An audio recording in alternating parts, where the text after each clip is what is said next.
Hello, and welcome to Oscilio story time.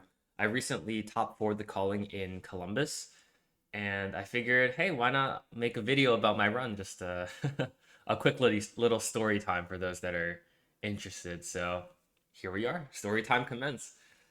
Uh, so I've been on Oscilio for quite a while now. He came out in Rosetta, and I built him week one. But I didn't really consider him for tournament play until Consign the Cosmos came out in high seas. I saw the zero cost block free shock and thought, okay, this is what puts him into the viable territory. So I've been on the boy ever since, and I've done pretty well with him actually. I'm currently the winningest player according to the Fablazing data. I'll put it, I'll I'll put it on screen somewhere. So he's treated me well.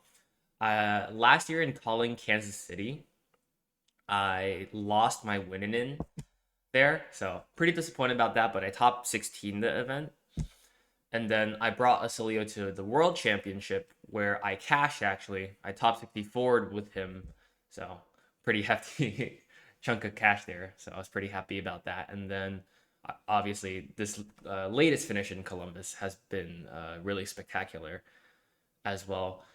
The lead up to this has been kind of funny because I've slowly started to, indoctrinate some more members of the team onto the deck. I know Andrew Lorenz hopped on the deck for the World Championship. We both brought Oscilio to Worlds, and then he top aided calling Seattle a few weeks after that. So that was very impressive. Hopped on the deck after me and immediately one ups me. And this year in 2026, Andrew Cook finally dropped Prism for a little bit and hopped on Oscilio. Brought Oscilio to battle hardened Atlanta the week before Columbus and ended up taking that down. So it was really funny too because the finals of that battle hardened was an Andrew Lorenz versus Andrew Cook Oscilio mirror. Just goes to show the power of the deck. So I'm feeling pretty sitting on Oscilio leading up to this event. And one more shout out I have to make is Matthew Renz.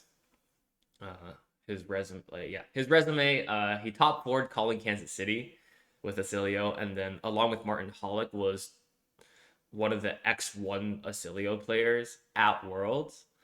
So, uh, you know, very strong Oscilio player. If you see him on the internet, his made up name is Card Gamer. So you see Card Gamer in purple Oscilio chat. That's him. But the point is, back to the story, is I was talking with him very heavily in the lead up to this event. And he was telling me, I think we need to take the deck in a slightly different direction. And that's like the full all gas, no breaks, all gas, no breaks. I don't know what blocking is. And basically, what that means is cutting Sink Below and putting in Seduce Secrets and also Blue Blast to Oblivion. So I was talking with him a lot, VOD review, all that, and I was convinced on Seduce Secrets. He had convinced me to play Seduce Secrets in the Sink Below slot. Uh, I was not on Blue Blast to Oblivion though. He didn't quite convince me there. But the point is, uh, going into the event, I was sold on Seduce, and there really was this moment the day of submitting Decklist, or you're like on your phone checking the Decklist before submit, and I looked at Seduce Secrets. I'm like, wow, I am unironically submitting Seduce Secrets for this calling. So hey, look, it worked out. Got me a top four, right? So that's I'm a believer now. So yeah, so that's the lead up to it. We can go into my rounds uh, really quick. Let me get some water. Maybe I don't know if future editing me will edit this out. We'll see. Okay, so round one, I sit down against a man named Caleb. Says I'm on Oscilio, and I say I'm also on Oscilio. So the mirror isn't my most favorite thing to play. It feels like a pissing contest sometimes, but it is what it is. So he makes me go second. He wins a die roll and makes me go second. Uh, I think it's better to go second in the mirror because it's a game all about finding Gone in the Flash and going before your opponent does, right? So because you're a wizard, it's pretty easy to empty your hand on your opponent's turn, with sigils and all that. So I think going second and getting the tempo first is important. But obviously my opponent disagreed because he put me second.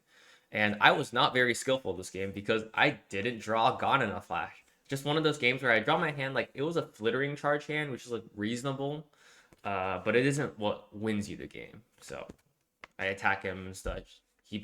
He does a Gone turn, plays out Brilliance, Arsenal's Gone, passes.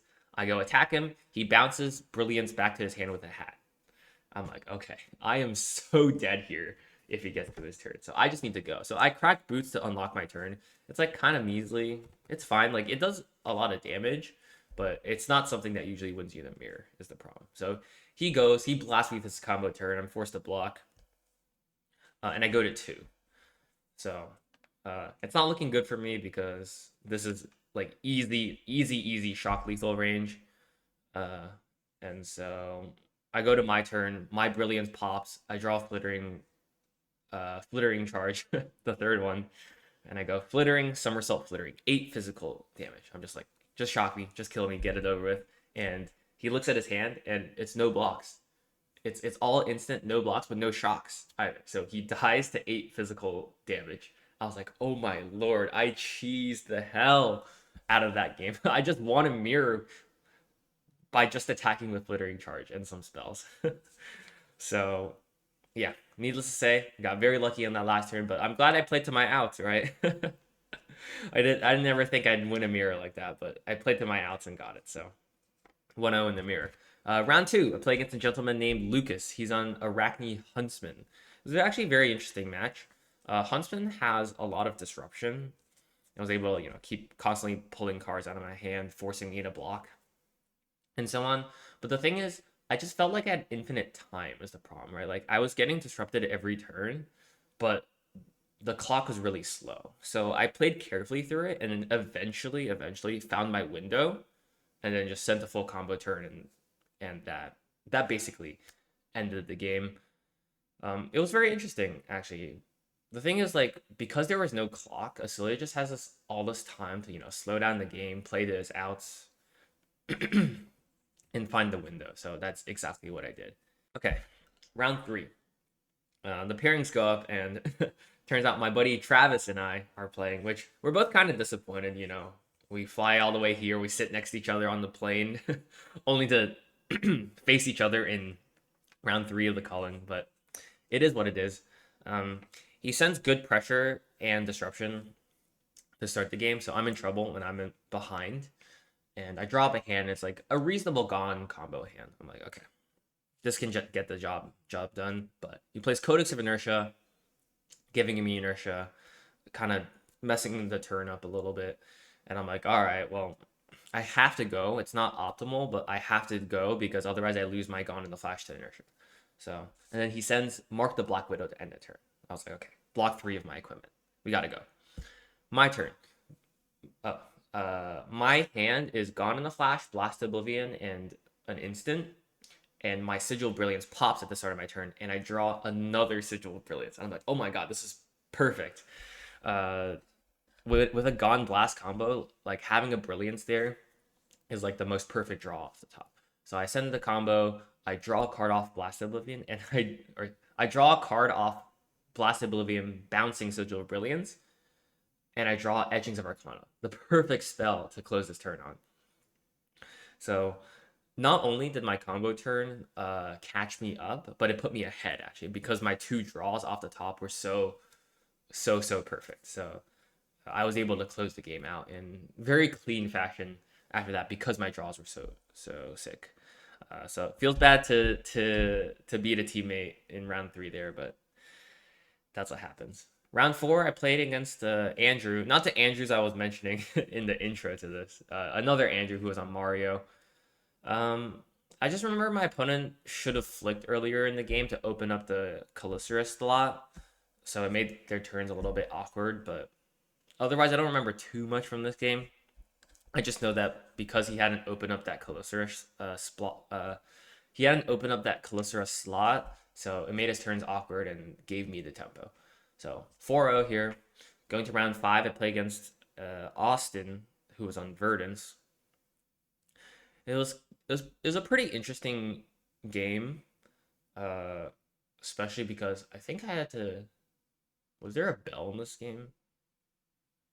There might have been. I can't remember. I just know that I had a decent combo hand, and then go into my next turn with two Sigil of Brilliances popping. So I had like a full like 6 card hand, and I was looking at it out, and there was a blink and two spells in it. So I was like, okay, this is a double spell hand. I just have to sequence it correctly. So I decided I was going to start with Etchings of Arcana for 5 damage at the start of my first spell. And my opponent goes, okay, you drew 2 cards off your double Sigil of Brilliance. I'm going to pop my Balance of Justice. Pop my Balance of Justice here. So they have 5 cards in hand. And they go AB with 2 red cards. I was like, oh no. Oh no. And then I was like, okay. So I set my second one, Comet Storm, big number, and he pitches 3 more red cards to AB. I was like, oh my god, Verdant's 5 card red hand. That's about as unlucky as it gets. So yeah, needless to say, I won that game in very convincing fashion from there. So I'm 5-0, already locked. I've already locked the day 2, so I'm feeling pretty here. Okay, round 6, I play against yet another teammate. This is Thomas. If you've been paying any attention to Columbus, he's the one who, along with Damien, incepted and really labbed this fatigue Pleiades deck, and I'd known about it in the lead up going into Battle Hard in Atlanta and calling Columbus, so I was prepared for it actually, and it feels a little bit less bad to play a teammate when you're both 5-0 already. So we had a game going. I'm playing through the bells and all this stuff pretty nicely, and towards like the end of the game, like I had a combo that basically, let's see, yeah, I had like a combo that put him down like 12, like maybe 12 life or so. So I was feeling okay. I was like, I can close out the last 12 points of damage, especially with these shocks pitched at the bottom of my deck. And like he blocked the Fiddler screen. I'm like, that's you. I haven't seen that yet. Like, who's that for? And he just points at me. He's like, this Fiddler's green is for you. I was like, okay, you got me. And at that point where he was starting the game life, I was like, oh, I think this game is slipping out of my grasp. And I get to the end of the game and have this shock lethal setup, but I go for it, but he has Sigil of Solace in his arsenal, so he goes to 5, and I am dead to the next attack. So it's a very close game, very very interesting game. I'm definitely going to have to lab the fatigue matchup some more, but yeah, took my first loss, and I'm 5-1 going to my last round of the day. Oh, one more thing that I thought was funny. Thomas Thomas ends up top 8ing the event with me later. But what's funny is that his round 4, 5, and 6 was against Billy Pistol, Majin Bay, and then me, which are all 3 eventual top 8 competitors. So he he really ran the gauntlet day 1. So I thought that was really funny. Uh, and then my last round of the day is a gentleman named Yasu, who's playing Mario. So my third Mario of the day. Um, if I'm being completely honest, I remember nothing from this game. Uh, it cut me some slack. I just came out of the fatigue match, and it's just my last round, so I don't quite remember. I just know that I won this game. So 6-1, going to day 2. Feeling pretty good. I think my crew went to Korean barbecue that night. Always a good time. We stuffed ourselves full of meat, and then came back home, and I crashed super hard. I was real tired. So, but yeah, traditional. You gotta have Korean barbecue at this event. Can't miss on it. Okay, day 2 time. Sit down for first round, and it's Peter Budensik. Obviously, he's on Wizard on Oscilio. So another mirror to start the day. It's like deja vu. Uh, this time I am a much better player because I draw Gone Flash in my opening hand. I'm like, all right, we're set up to go. So turn 1, attack him a little bit. My turn 2, I full set the combo. So his hands have been pretty bad at this point. So he's been blocking a lot actually, which is not normal for Oscilio. So he doesn't go like super low, but like I'm firmly in the lead at this point. Right? He's I'm like in the driver's seat. I'm the one attacking. I drop my next hand. It's like a complete brick. I'm like, uh-oh. And it's kind of funny because my hands after that are like really bricky, right? They're just like the Oscilio hands that just don't do too much, and this lets Peter crawl back into the game, and then he finds his combo turn. Uh, but luckily for me, I draw exactly null shock on his combo turn, and it blunts a lot of damage, right? He has no embodiment of lightning set up. I nulled the only sigil in his hand, so he has to pitch an extra card to get Volzar through if he wants to Volzar. So I get really lucky there, and because I was able to stunt his combo turn so much, my lead stays intact, and I close the game out in style. But yeah, that's why that's why the mirror just feels so awkward because it really is just like a I drew Gone in the Flash, and then I also drew Null Shock on your combo turn. I may have bricked a lot of turns in the middle, but because of that, I closed out the game. So I'm 7-1 now, going to my next game, and I'm playing against the world top 8 competitor, Jimmy Nero Demirs. I think that's how you pronounce his name. So Jimmy is on Gravy, and I'm like, okay, I finally hit the good matchup that I wanted, right? I played 0 Gravies day 1, and I'm hitting my first Gravy here, which is great. So he gets an early bell out, and I think this is the point where I start feeling nervous. So folks who know me know that I don't really tend to get nervous at these events. Like I'm just having fun playing cards.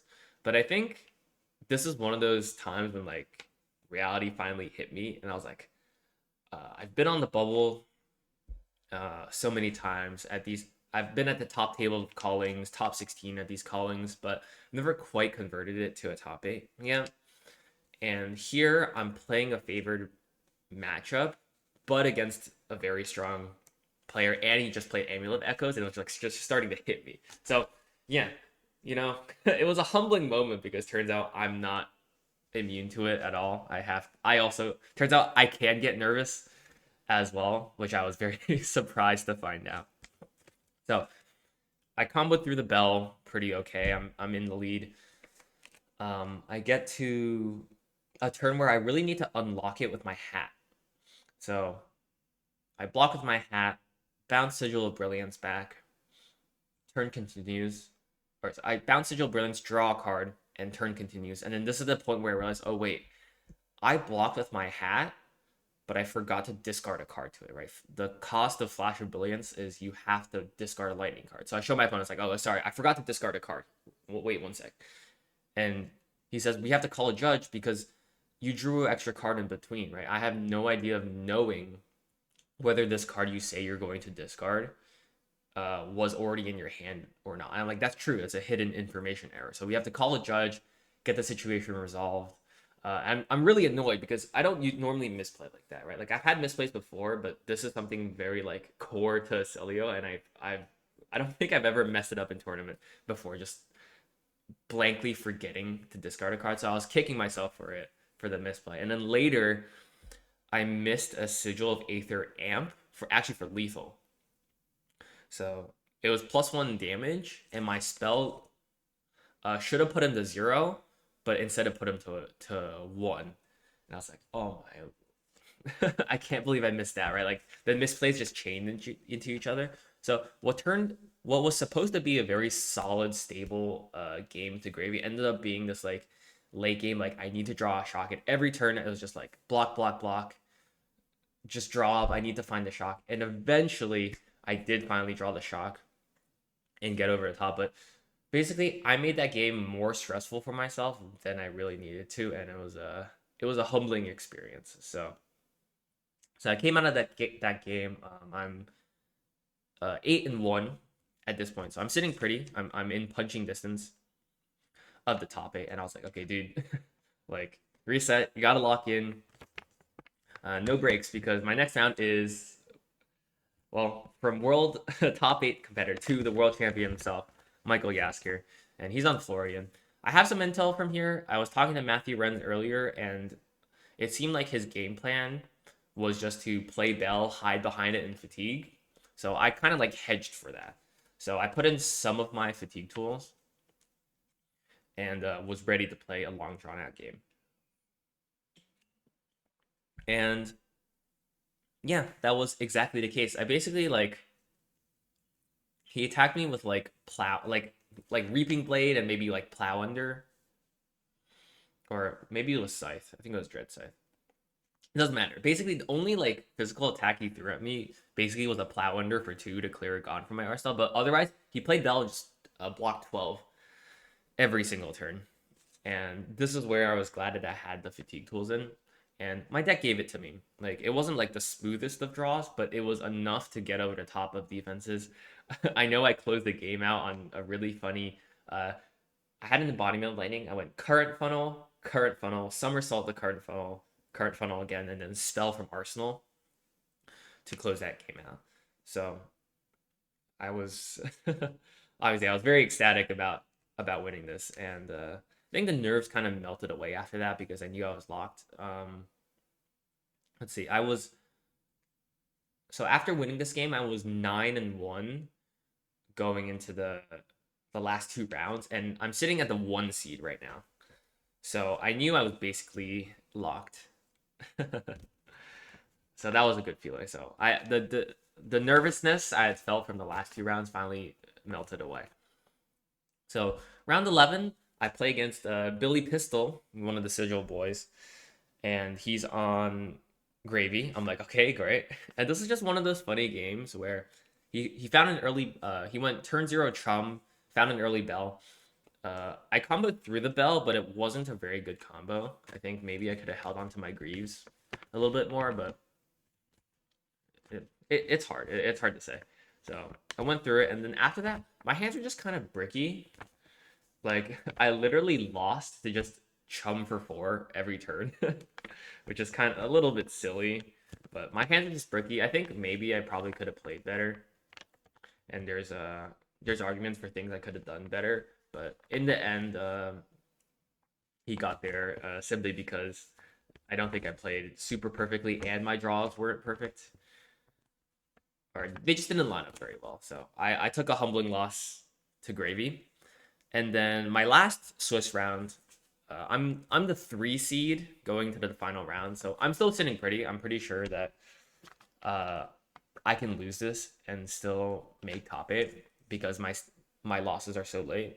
And I play against Nia, who's on Katsu, which is absolutely one of the Oscilio's worst matchups, which is hilarious. The game is not even close. I just died in 3 turns. Just Katsu things. So I end up going from 9-1 to 9-3, but because my losses are the last 2 rounds, I get into the top 8 as the 7 seed, and I'll put it up on screen now. And yeah, my first calling top 8. I'm very very happy about it. All right, so top 8 now. I'm getting the rematch into Billy Pistol on Gravy, which is great. Uh, a big thank you to Matthew Renz, who was willing to talk with me in preparation for my top 8 games. He actually bubbled at 10th, uh, which was kind of tragic since he had such a strong run, but barely missed top 8 club. We actually could have had 3 Oscilio in top 8, but a little bit unlucky. But yeah, I go into this Gravy game, and I get basically set up turn 1, and then my turn 2 is just a Blast to Oblivion combo hand. And I said, okay, this is good enough. I'm going to send it. So block with all my equipment, bounce Sigil Brilliance back to my hand, do all the bounce house things, and I didn't draw an Arcane Source, and I didn't draw God in the Flash, but I still end that turn on bouncing Sigil of Aether to my hand for 11 arcane damage. So not the perfect combo hand, but like more than good enough to put me in the lead. And from there, I'm just easily able to close out the game. He is forced to attack me with Rigor Mortis, which as Gravy you try to avoid, but sometimes that's just what the hands give you. And I had to shock every time, so I just put me so far ahead, and I close that game out in style. So top 4 now, going to top yeah, top 4 now going to the final rounds. And my path looks pretty okay actually, because my side of the bracket I'm playing Lucas Oswald on Mario, and I'm undefeated into Mario this tournament so far. And the other side of the bracket, excuse me, the other side of the bracket is Majin versus the world champion. Both Pleiades lost in top eight, unfortunately, but the top four is two Oscilio, Florian, and Mario. Uh, they put obviously they put, they put Majin and Michael on stream because when they're in the top eight, you got to show their game. That's how you get the clicks and views. So I was a little disappointed because I hadn't been on stream all weekend, but it is what it is. You put the handsome guys on the on stream. So I play against Lucas, and I draw my opening hand, and it has Gone in a Flash, and it's gone Sigil of Connectivity, and Shock, zero cost Shock, and I'm like, okay, this is great. I can just go on turn two, right? I'm just gonna blast all my uh blast my equipment away on turn two. So I play Connectivity, Arsenal Pass, draw up. It's a very good hand. So it goes attack, attack, end to turn on Mark the Black Widow. So it's gonna take a card out of my hand. So I think this is where I misplayed really.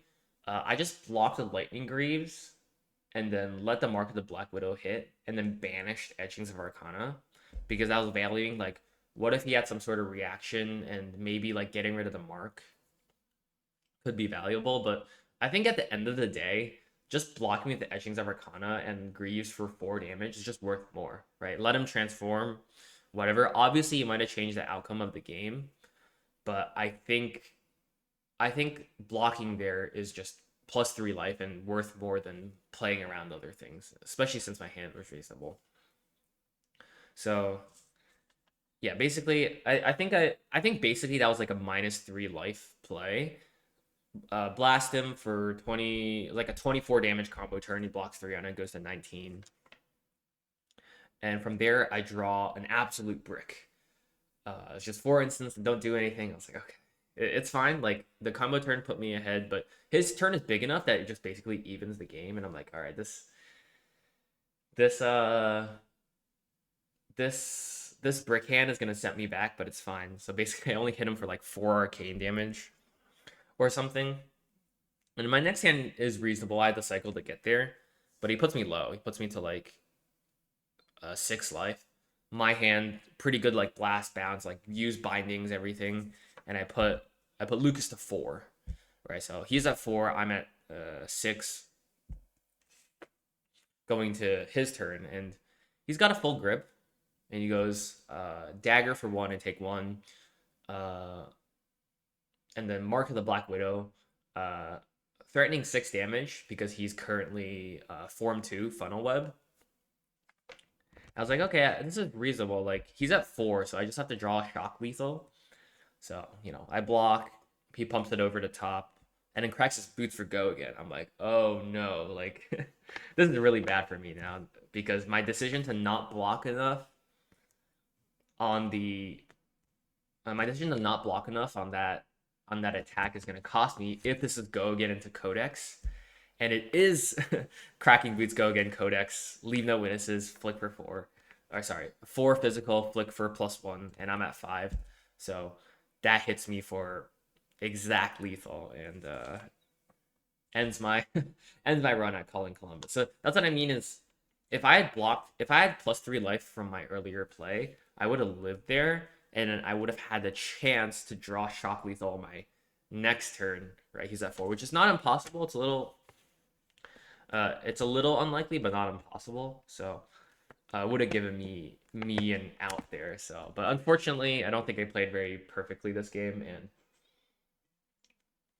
and Lucas advances to the finals. So it's the Oscilio curse.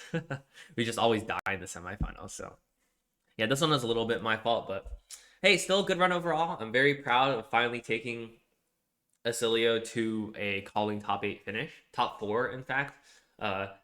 Got a big, got to give a big thank you to my teammates and of course Matthew Renz, who helped me out a lot this event. Oh, I after I bubbled calling Kansas City, I did make like a deck tech. I think it still holds up. I'll put it, future editing me will put it up on screen or link it somewhere. The list is in the description. I think I wouldn't change too much about it, except for high voltage was my like fatigue tech, but I think glyph overlay might be better. At least Majin made glyph overlay look really good. So I would just swap out the 2 high voltage for glyph overlay, but otherwise I wouldn't change a thing about my list. And yeah, I got my, where's my gold foil? Yeah, it's not worth pulling up. But yeah, got a calling legendary gold foil. Let me know. YouTuber things. Let me know in the comments below if you want to, I don't know, say anything about the run. But yeah, that's a story time for me. I hope you enjoyed the stories, and hopefully there'll be more to come. See ya.